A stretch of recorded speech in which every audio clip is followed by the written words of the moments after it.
家康の16人の子供たち。どうする家康に学ぶ日本史。幕府安定のための礎に。徳川家康が最後に天下を取れたのは16人の子供たちがいたからだとも言われている。徳川家康の子供たち、男子11人と女子5人を順次紹介していこう。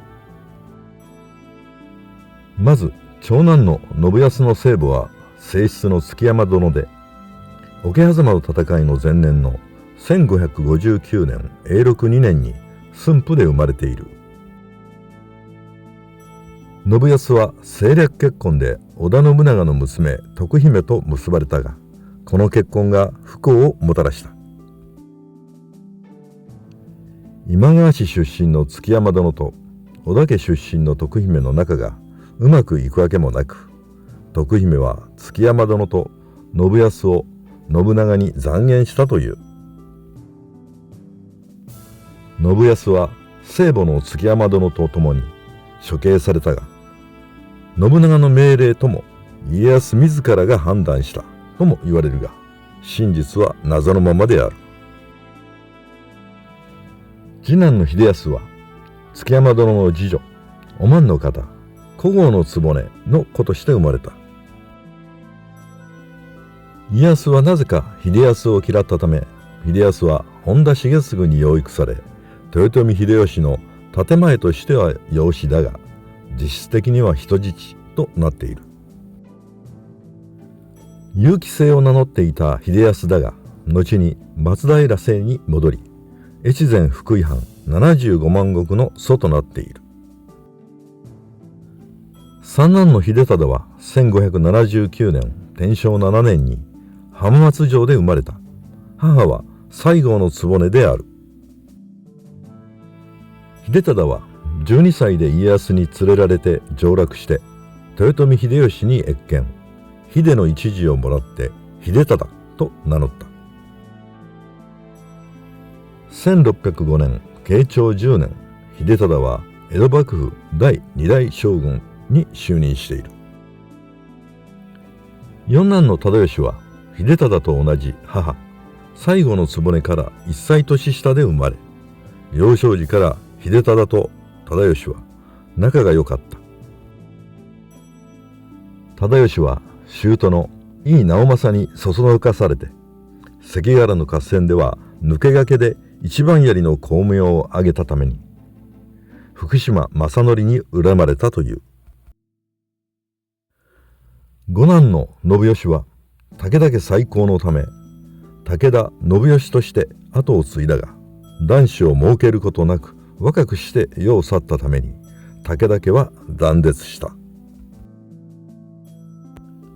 六男の忠輝は家康の生前中は越後高田75万石を与えられたが、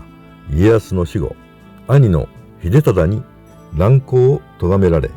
配流されている。忠輝は当時としては異例の92歳まで生きたが、人生の大半を蟄居処分のまま過ごした。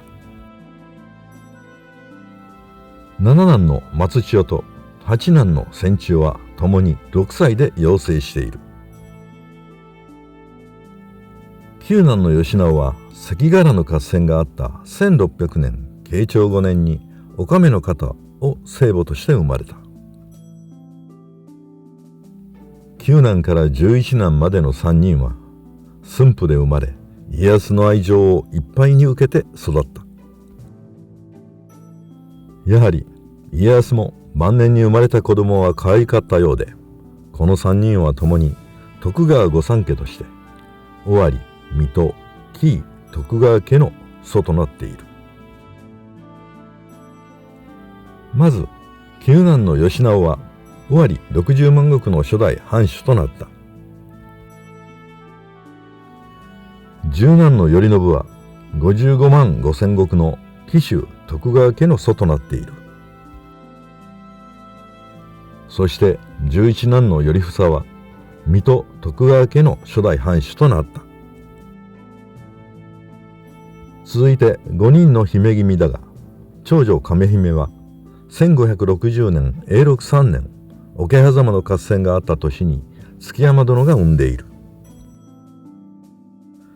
亀姫は奥平信正に嫁いだが、本田正純に奥平家が無理やりに違封されたため、宇都宮城釣り天井事件で正純を失脚させたと言われている。次女の徳姫は家康の初めての側室西郡の局を生母として生まれた。徳姫は政略結婚で北条氏直に嫁ぐが、北条氏滅亡とともに次には池田輝政と再婚する。徳姫は我が子忠次を跡継ぎにするために池田利孝を殺害するため毒饅頭を用意した。しかし忠次が母の謀略を知って恥じ、身代わりに毒饅頭を食べて死んでいる。三女の振姫は1580年天正8年に誕生している。振姫は最初に蒲生氏郷の嫡男秀行に嫁いだ。振姫は豊臣秀吉に元封された蒲生家を家康に願い出て蒲生家を再興させている。しかし秀行が30歳で死去すると、お家を再興させた振姫は大名たちから引く手あまたで浅野長明と再婚する。振姫は浅野広島藩の世継ぎを出産すると38歳で逝去している。四女の松姫は1595年文禄4年家康が53歳の時に生まれたが、わずか4歳で養成してしまう。五女の一姫は1607年慶長12年に生まれている。産んだのは家康最愛の側室岡地の方で、家康の最後の子供であった。家康は晩年の子として一姫をめでて、生まれながらにして伊達政宗の嫡男忠宗と婚約させ、将来を期待した。ところが一姫は4歳の時に駿府城で急死している。